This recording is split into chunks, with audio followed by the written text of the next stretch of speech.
मागच्या वेळेला याच ठिकाणी बाळा माने यांच्या उपस्थितीत शिवसेनेची एक बैठक झाली होती। यावेळेला शिवसेनेची गटबाजी समोर आली होती, कारण जिल्हा प्रमुख पदावरून या ठिकाणी मुद्दे उपस्थित झाले होते, त्या गटबाजी झाली होती। आज जर आपण बघितलं तर माजी खासदार विनायक राऊत या बैठकीला उपस्थित आहेत, कसं बघताय? असं आहे की आम्ही जे आलो होतो ते कोर्टामध्ये तारखेला आम्ही आलो होतो। ते मागच्या वेळेला इथं आम्ही एक सभा घेतली होती। आमचे मित्र वैभव नाईक यांना एसीबीने जे नोटीस दिलं होतं अन्यायकारक, त्याच्या विरोधात सभा घेतली होती आणि त्या सभेमध्ये आमच्या विरुद्ध खोट्या नाट्या तक्रारी करण्यात आलेल्या होत्या आणि म्हणून त्या संधीचा फायदा घेऊन आजच्या तारखेला आमचे मित्र वैभव नाईक यांनी आम्हाला बैठकीला बोलवलं, या सभेला बोलवलं। त्याचा फायदा निश्चितपणे उद्याच्या निवडणुकीला होईल आणि त्यांनी निवडून आलेले जे सदस्य आहेत नगरसेवक त्यांचा सत्कार ठेवला आणि समाजासमोर एक आदर्श ठेवला की तुमचं देखील अशाच पद्धतीनं कौतुक होईल, पक्षाकरता काम करा। माजी खासदार विनायक राऊत हे नगरपालिका निवडणुकीच्या वेळेला सुद्धा प्रचारात दिसले नाही, सावंतवाडी वगळता, त्यामुळे ते नाराज आहेत अशी चर्चा आहे, काय सांगा? मला माहित नाही की ते नाराज आहेत की खुश आहेत, हे मला काहीच माहित नाही या विषयातला। दुसरी गोष्ट ते इकडे फिरकले की नाही फिरकले त्याची माहिती घेतो आणि तुम्हाला सांगतो। आजच्या संदेश पारकर यांची उपस्थिती, पण बघितलं तर इथे वेगळी एक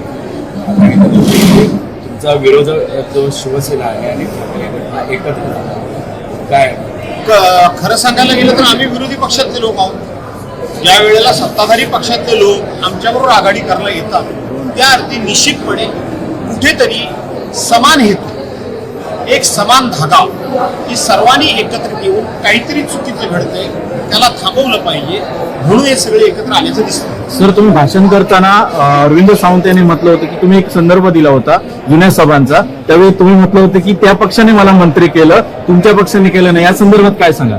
तसं नाही, मी जेव्हा भाषणात सांगितलं की मी 3 नगरपालिका जिंकल्या राष्ट्रवादी काँग्रेस पक्षामध्ये असताना आणि जिल्हा परिषदेची तयारी सुरू असतानाच निर्णयाक्षणी मला इथून संपर्क मंत्री पदावर बदललं, तर त्यांनी सांगितलं की ह्या पक्षाला नाही त्या गेल्या पक्षाला।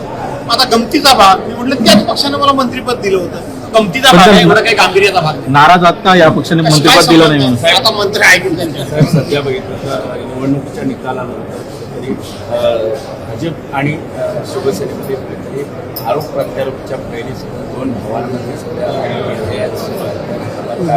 मी सांगू का, त्या दोन्ही भावांबद्दल मला काही बोलायची इच्छा नाही। पक्षाबद्दल म्हणत असाल तर त्यांनी एकनाथ शिंदेना कट टू साईज करायचं भाजपनं ठरवलेलंच आहे, पण एकनाथ शिंदे मला असं वाटतंय की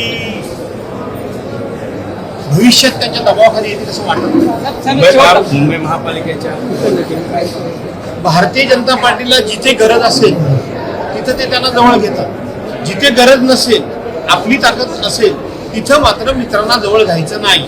म्हणजे माझं ते तुझं, माझं ते माझं आणि तुझं पण ते माझंच, ही भारतीय जनता पार्टीची सवय आहे। साहेब, 2 अधिवेशनं झाली मात्र विरोधी पक्षनेता जाहीर केला नाही, तुमच्या नावाची शिफारस झाली आहे, तुमच्या नावाला घाबरतं सरकार असं वाटतं का? तुम्ही कोकणी आहात, मी कोकणी आहात, एवढं पाशवी बहुमत सरकारच्याकडे आहे तरी सुद्धा ते विरोधी पक्ष नेते पण जाहीर करत नाही, मला घाबरतात, हा आपला कोकणी माणसाचा सन्मान आहे असं आपण समजलं पाहिजे। धन्यवाद। नवनवीन घडामोडी पाहण्यासाठी स्टार महाराष्ट्र न्यूजला सबस्क्राईब करा आणि ताज्या बातम्यांचे अपडेट मिळवण्यासाठी बेल आयकॉनला प्रेस करा आणि परिपूर्ण बातमीबरोबर रहा, इतरांपेक्षा एक पाऊल पुढे।